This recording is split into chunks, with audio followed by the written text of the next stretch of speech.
Good morning, friends. Welcome back to Astrology Today and Tarot. My name is Mel Rose. This is the Tarot portion and the second half of my daily astrology vlog, which you can check out on my other channel, Astrology Today with Mel Rose. Over there, you will find a description of the day's astrology as I've spelled it out here. Here, I will discuss the tarot card that sits on the side of the page, and then I'll play another card that, in the context of the day's astrology, may just give us something more to think about. So let's get into it.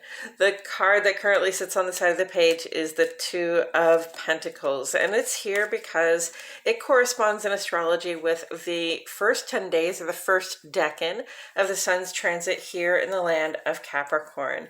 Now, Capricorn is an earth element sign, and pentacles or coins in tarot represent earth element symbolism. And earth element symbolism really has to do with your physical resources in this life. That starts for me with the body, okay, because with the body, that's how we do the work that creates the value, that gets the finances that we need in order to get the roof over our head and the car that we drive and all the other stuff and things, the physical stuff and things that we rely on, the clothes we wear, the food we eat, etc., etc., okay?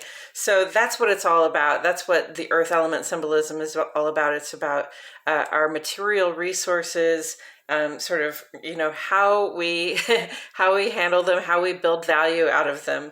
And so we come to the Two of Pentacles here. And, there's an aspect to this card that is really about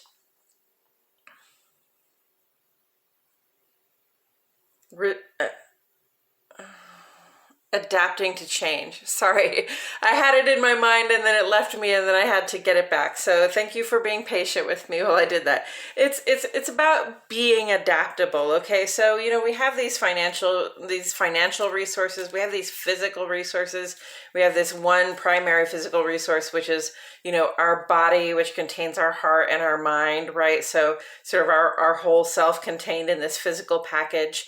And it helps when you're in this physical package to be adaptable, okay? Life can come at you quickly. It can, things change up sort of on the dime, so to speak, no pun intended. Is that the second day in a row I've said no pun intended?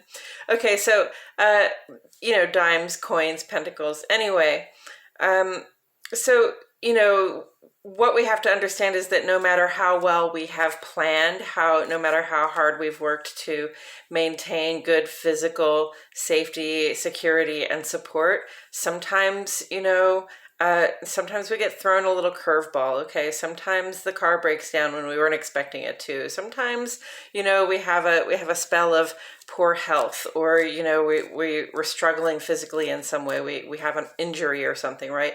And what we have to do at that time, because we don't get to stop thinking about being as well as we can and being as well off as we can be, in terms of the physical resources that we need and desire in our life.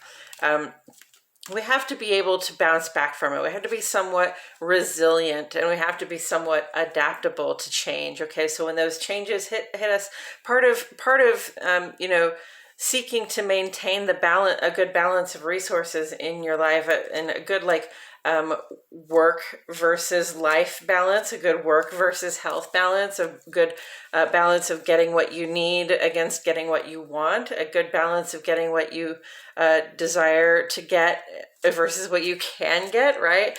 Part of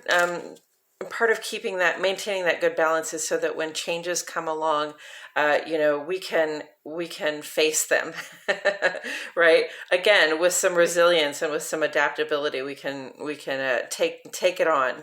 So, yes, rapid change can become the norm in your life. As far as, our access to physical resources, that stuff has changed a lot over the last few years, and continues to be in a sort of changeable way. Uranus in Taurus over here, which is an earth element sign. So, just remember that we have to, part of having a plan, part of working for structure and safety and security in your life is so that when things happen, you are ready to weather that storm, right?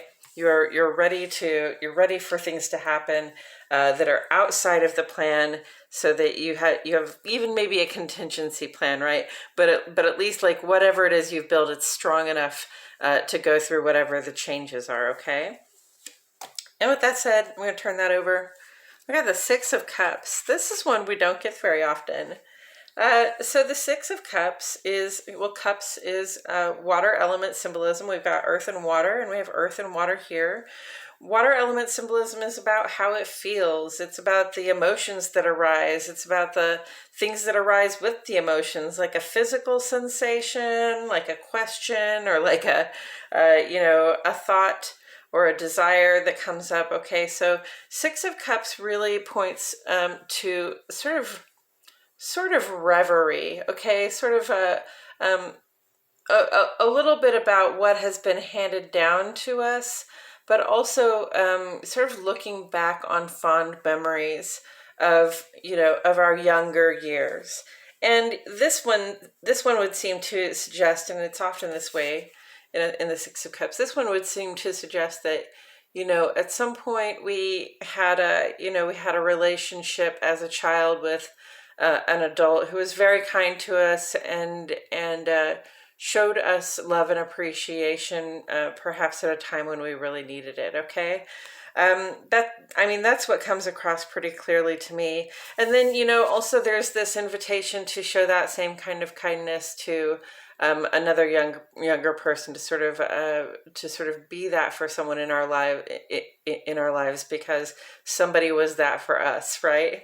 The Six of Cups, though, it's very much about thinking about the past. There's a little bit of getting lost in the reverie of the way things used to be. And we can tend to idealize the past. There's a little bit of illusion that comes up with looking back on life and remembering the good times. Perhaps we don't remember all of what was happening around us because we remember it so fondly, right? So always a little warning with the Six of Cups that maybe other people don't remember things the way you do. And also just a reminder not to get so lost in the reverie. It's good to look back on things that were good. It's good to appreciate the kindness that was shown to us in the past. And even to try to emulate it, certainly. But let's not get lost in an ideal of, lost in some ideal and allow it to make us sort of blind, to give us an illusion, to make us sort of blind to what the reality of a situation is. Where do we see the Six of Cups here on the page? Well, we've got Venus. This is great because we had Venus go sextile to Neptune this morning at 2:32, very early, okay? And this is only going to linger for a few days through January 1st, so take advantage of these, sort of wide open, loving vibes. There's very much a desire to do something pleasing for somebody that comes with Venus in Neptune. It's Venus sextile to Neptune. Okay, it's a very cooperative vibe. It's very helpful and kind and loving, open, compassionate, generous vibe. Okay, this is our loving hearts without boundaries and really with a will to give of ourselves generously. It's almost like a Sun trine Jupiter sort of feeling, but it's very emotional. It's very compassionate. It's very connected. It's not necessarily about growing anything so much as it is about connecting with other people. Okay, now something usually grows out of a positive connection with somebody. So don't hesitate to make those positive connections and to show up in a generous spirit of giving. Show up in a generous spirit of service for somebody in need at this time is really ideal under the Venus sextile Neptune. You can really have some good opportunities, but there's some really good outcomes from connecting with people out of a spirit of service at this time. Also, we're delighting in beauty at this time. Venus loves elegance, beauty, balance. Neptune is very creative and imaginative, so we can really imagine things the way we would like to have them, right? And that's a great vibe for, sort of beautifying your space or even, speaking more what do I want to say? Beauty and compassion into our relationships with other people and with ourselves, for that matter. You know, speaking more beauty and compassion into those relationships, so that we know, so that everybody involved knows that this is a very loving and compassionate vibe between us, right? Really don't be afraid to make that connection. Okay. And it's a benefit to both people. When you give of yourself generously, when you show up for somebody who is in need of some loving kindness, you know, that's a lovely thing. Okay. But again, delighting in beauty can also come across as a little bit of an illusion. So don't delude yourself into thinking that something that was ideal for you, that was what you needed when you were young, or when you were in a certain situation, is necessarily the thing that somebody else needed when they were in a situation. Sometimes the best way to show up for somebody in service is to ask them how you can help them. Okay. Don't assume that you know how to help them, unless you really do, unless they've already told you, or it's just become very apparent that you know what they need. But otherwise, it's enough to show up and say, hey, I've got this cup full of love and warm regard for you, and if there's something I can do for you, please tell me what it is. I want to help. Yes, and especially today we're feeling that vibe. The moon goes conjunct to Neptune. The moon goes sextile to Venus. Okay, so there's all this sextile, conjunct. Venus, Mercury, and Pluto are conjunct in Capricorn, while Moon and Neptune are conjunct in Pisces. And this is all very cooperative and connected, and giving us the capability of creating strong bonds with other people. Okay, so lean into what your heart is telling you. If your heart is telling you to act in a certain direction, to try to help somebody, to try to show somebody some warmth, some tenderness, some generosity, and you have that to give, lean into what your heart is telling you. The outcomes are all really auspicious at this time. Okay, and then with the Two of Coins and the Six of Cups, the first thing that comes to my mind is how to be a good example for other people, right? So part of being a gift to somebody, part of showing somebody the sort of warmth and regard and generous spirit that this card indicates. Part of that is by being a good example for somebody. For one thing, it sets a good example to be kind and friendly and generous when you have that to give. And also having your stuff together, having a good balance on your own resources, having being a person who takes care of yourself, your stuff and things, being a person who shows up to do what they said they would do, being a person who manages to keep a roof over their own head, and manages to create some stability for them, some stability and safety and security for themselves and their lives.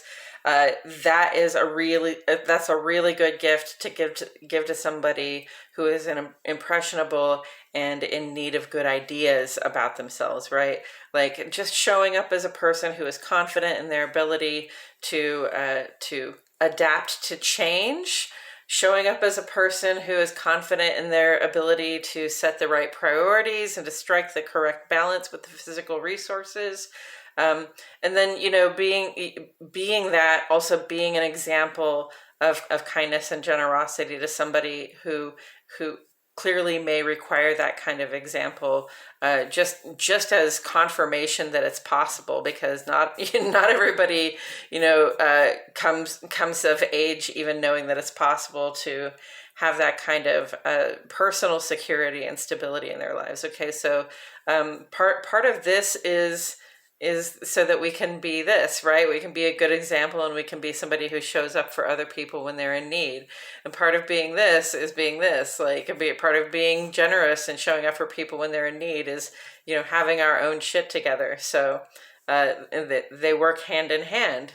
Exactly. So if you want to be a good example for somebody, then you need to, strive for that sense of balance and that that sense of adaptability, like that, strive to have the physical wherewithal and perhaps even the financial wherewithal to weather the changes as they come through.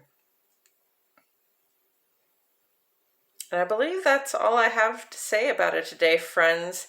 Thank you so much for joining me. I truly appreciate your presence here. My name is Melrose, and I'll see you all back here tomorrow for more Astrology Today.